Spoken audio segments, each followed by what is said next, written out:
In this vertical prison, people eat each other to survive. With more than 300 floors and enough food only for the upper levels, those at the bottom are doomed.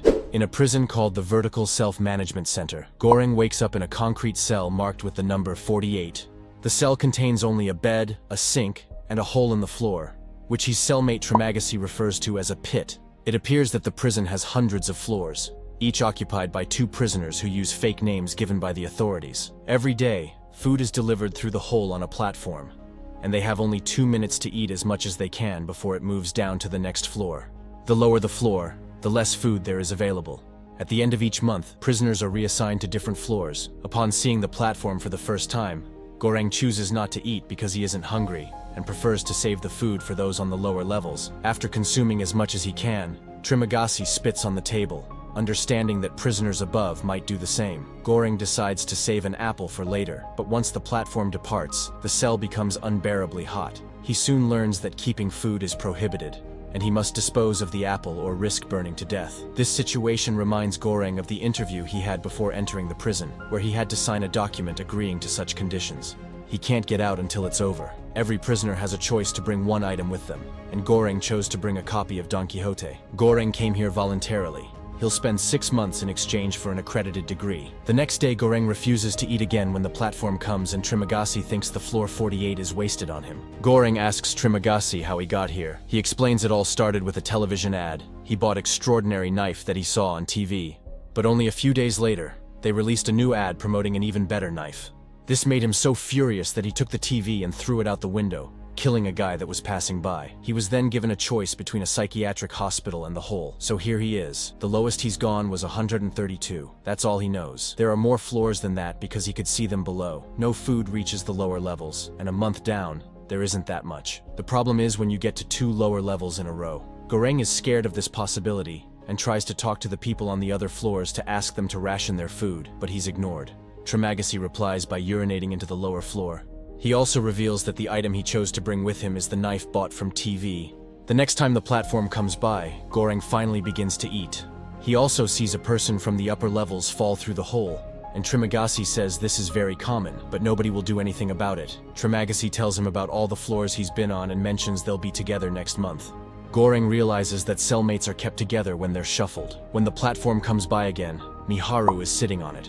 Goreng is worried about her because he notices she's injured, but Trimagasi tells him to ignore her. Miharu comes down the hole once a month to look for her missing child. She also killed every cellmate she gets in order to have more chances to be paired with her child the following month. The guy they saw falling was probably her victim. Trimagasi explains that, unlike her, he never killed anyone. He just ate the body that fell on his floor. When the platform goes to the next level, the prisoners try to take advantage of Miharu. Goreng yells at them to leave her alone.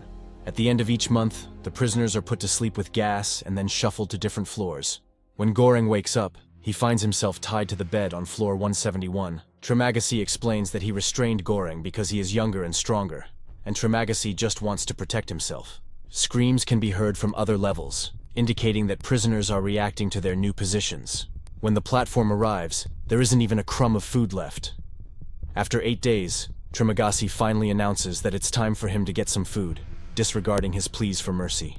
Trimagasi uses his knife to cut a piece of meat from Goreng's leg, but before he can eat it, the platform arrives with Miharu and attacks Trimagasi with his own knife. She then frees Goreng and hands him the knife so he can use it to finish off Trimagasi. Goreng loses consciousness shortly afterward. When he wakes up, he finds himself on the bed with Miharu having bandaged his leg with a bedsheet. She is now eating Trimagasi and offers some meat to Goreng, who reluctantly accepts. Miharu also provides him with some water before leaving on a platform without a word. As the days pass waiting on the platform in silence, Trimagasi's body starts to decompose, providing Goreng with the opportunity to feed on worms. Goreng begins to hallucinate, seeing the ghosts of Trimagasi judging him as he eats. At the end of the month, gas fills the cell, and Goreng dreams of being with a woman. Upon waking, he is shocked to discover that Imogiri is his new cellmate, the woman who interviewed him when he wanted to enter this prison, and she has brought a dog with her. They are now on level 33. Imogiri explains that she volunteered for this prison without knowing that people died here. When the platform arrives with food, Imogiri eats only what she needs, and gives some to her dog before starting to prepare rations. As the platform descends to the lower levels, Imogiri attempts to reason with the prisoners, urging them to consume the rations she has prepared and make 2 additional portions for the next level.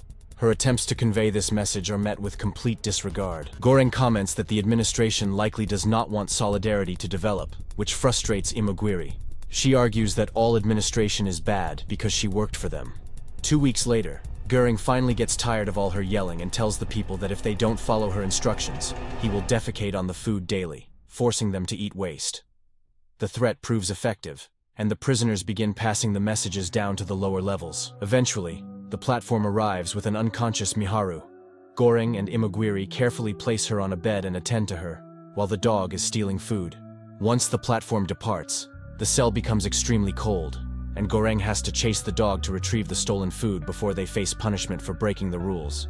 In the evening, Goreng leaves the bed to Miharu and ends up sleeping on the floor, only to wake up and find the girls fighting, only to discover that Miharu has killed the dog to eat. The next day, Miharu leaves on the platform. Goreng expresses his concern for Miharu, who had been searching for her child, but Imogiri tells him that 10 months ago, she was an actress with no family who volunteered for the prison just like Goreng. She had resented the conditions down here without knowing their severity, and had been battling cancer for 3 years. When she realized she had lost her fight against cancer, she volunteered for the prison, hoping she could make a difference. Now, she no longer cares. On their final day on floor 33, Goreng tries to convince Imogiri to eat some food, fearing they might not have any the following day, but Imogiri is too despondent to get out of bed. The next morning, Goreng wakes up to find himself on floor 202, revealing that there are more levels than Imogiri had known about. The revelation proves overwhelming for Imogiri, as she used her bed sheets to kill herself. At that moment, Trimagasi's hallucinations appears again. Wondering if Goreng will eat his new friend, he's joined by Imogiri and her dog, who insist that he should eat her body. Goreng tries his best to ignore their constant rambling and keeps himself busy with other things.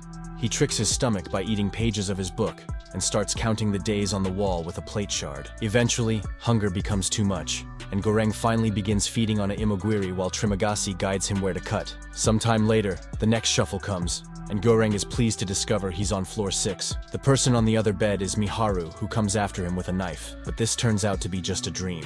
Goreng's new cellmate is actually Baharat, whose chosen item was a rope. Baharat is very excited because he thinks he can climb all the way to the top from here, and asks the people on level 5 for help. They agree to help. Baharat starts climbing. The other prisoner lowers her pants and defecates on Baharat's face. Shocked and disgusted, Baharat lets go of the rope, and Goreng catches him. But the rope is lost in the hole. When the platform comes, they have to eat while listening to the prisoners on level 5 get frisky. As time passes, the hallucinations of Trimagasi and Imogiri show up again. Trimagasi says Goreng is doing great because he only has 1 more month to go, and Imogiri reminds him that change never happens spontaneously. This inspires Goreng to think of a plan, and he asks Baharat for help. They should jump on the platform with whatever weapons they can find, and make sure people ration the food so that everyone can eat. Goreng did the math when he was on floor 202, and judging by the time the platform takes to move, he thinks they're around 250 levels, which should be doable. Baharat agrees to work together and break a bed to use pieces of metal as weapons. The two of them jump on the platform and go to level 7, where Goreng points out they shouldn't allow the prisoners to grab anything. These people ate yesterday and will eat tomorrow for sure, so they should only start handing out food after level 50, which will help the people in trouble. Baharat hesitates because these prisoners are his friends who helped him climb up some weeks before.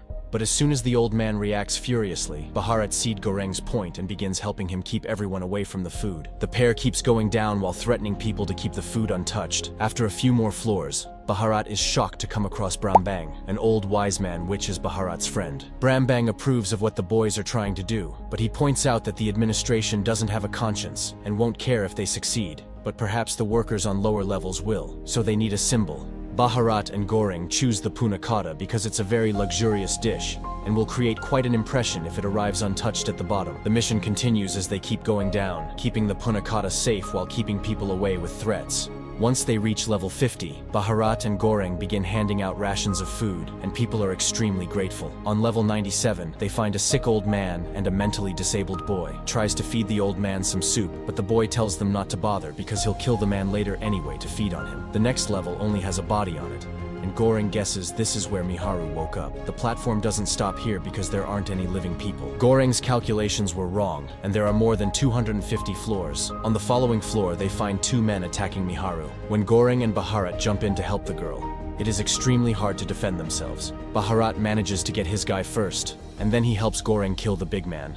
But unfortunately, it's too late for Miharu, who is already dead. Goreng wants to mourn her, but Bharat drags him back on the platform before it leaves them behind. The two of them keep going down and handing out food to the prisoners.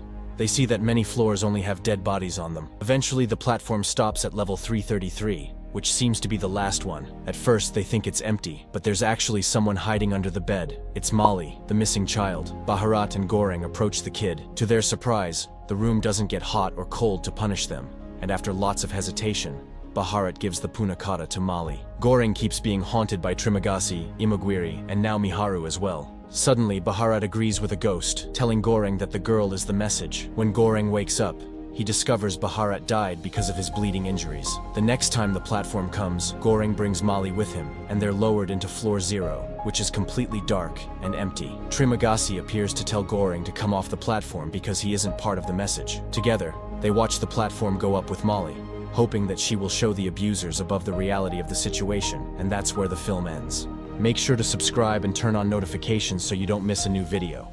Thanks for watching.